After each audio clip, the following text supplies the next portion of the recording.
যারা পাসপোর্ট করবেন ভাবছেন ই পাসপোর্ট, অবশ্যই এই ভিডিওটি ফলো করুন। আমি বিস্তারিত নিয়ম বলে দিচ্ছি, যে জিনিসগুলো আপনার লাগবে এই ভিডিওটি এক নজর যদি আপনি দেখেন সেক্ষেত্রে আপনি সবকিছু ক্লিয়ার হয়ে যাবেন। সর্বপ্রথম আপনি অনলাইন থেকে ই পাসপোর্টের আবেদন করতে পারবেন। এটা আপনার বাসায় হতে পারে, আপনি কোনো একটা কম্পিউটার দোকানে গিয়ে হতে পারে, অথবা পাসপোর্ট অফিসের সামনে যে কোনো কম্পিউটারের দোকান থেকে আপনি এটা করতে পারেন। ই পাসপোর্টের আবেদনের ক্ষেত্রে কোনো প্রকার কাগজপত্র সত্যায়িত করতে হয় না। মানে আগে যে বিভিন্ন প্রথম শ্রেণীর কর্মকর্তার দ্বারা কাগজপত্র সত্যায়িত করা লাগতো, এখন আর বর্তমানে সেটা লাগে না। ই পাসপোর্টের যে ফর্ম, সেখানে কোনো ছবি সংযুক্ত করতে হয় না এবং ছবি সত্যায়িতও করতে হয় না। ই পাসপোর্ট করতে হলে যদি আপনার বয়স 20 বছরের উপরে হয় সেক্ষেত্রে বাধ্যতামূলক আপনার ন্যাশনাল আইডি কার্ড লাগবে।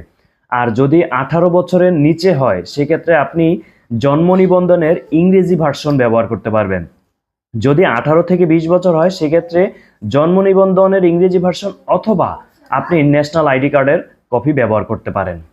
ফর্ম পূরণ করার সময় দেখবেন স্টার চিহ্নিত কিছু লাইন আছে, সেগুলো বাধ্যতামূলক ইনফরমেশন দিতে হবে।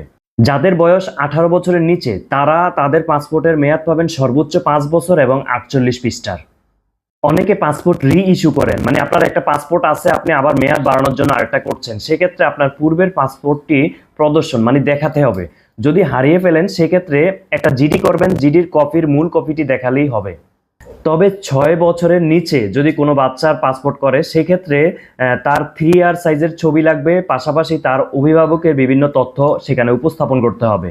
পাসপোর্ট করার ক্ষেত্রে আপনার দ্রুত লাগতে পারে, খুব বেশি ইমার্জেন্সি লাগতে পারে, অথবা স্বাভাবিক নিয়মে হলেও সময়ে হলেও চলবে। সেক্ষেত্রে প্রথম যেটা করবেন সেটা হচ্ছে স্বাভাবিক নিয়মে আপনি অ্যাপ্লাই করার পর 15 থেকে 21 দিন সময় লাগবে, এবং দ্বিতীয় যে নিয়ম সেই নিয়মে আপনার 7 থেকে 10 দিন সময় লাগবে। তৃতীয় যে নিয়ম সুপার এক্সপ্রেস মানে খুব দ্রুত করবে, অতি দ্রুত, সেটা হচ্ছে 2 দিন 2 কর্মদিবস লাগবে। সেক্ষেত্রে আমি এই 3টা স্লটেরই অ্যামাউন্ট বলে দিচ্ছি। যেমন আপনি যদি 48 পাতার 10 বছর মেয়াদি পাসপোর্ট করেন সেক্ষেত্রে রেগুলার যদি অ্যাজ ইউজুয়াল আসতে হয় সেক্ষেত্রে 5,750 টাকা বর্তমান ব্যাংক জমা। এটা কম বেশি হতে পারে সময়ের সাথে সাথে পরিবর্তন করলে, বর্তমান যেটা সেটা আমি বলছি। এবং এক্সপ্রেস ডেলিভারি মানে আপনার 7 থেকে 10 দিন লাগবে, সেক্ষেত্রে আপনার 8,050 টাকা হচ্ছে ব্যাংক জমা।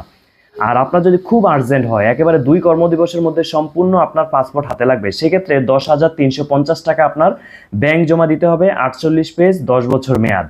এবং সুপার এক্সপ্রেস ডেলিভারির ক্ষেত্রে আপনাকে কিন্তু পুলিশ যে ক্লিয়ারেন্স সেটা কিন্তু আপনি নিজে সম্পন্ন করে তারপর সেটা ওই অ্যাপ্লাই করে জমা দেওয়ার সময় জমা দিয়ে দিতে হবে পুলিশ ক্লিয়ারেন্সটা।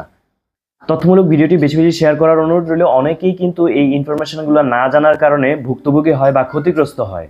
যখনই আপনি পাসপোর্টের জন্য অ্যাপ্লাই করবেন অথবা এই কাজ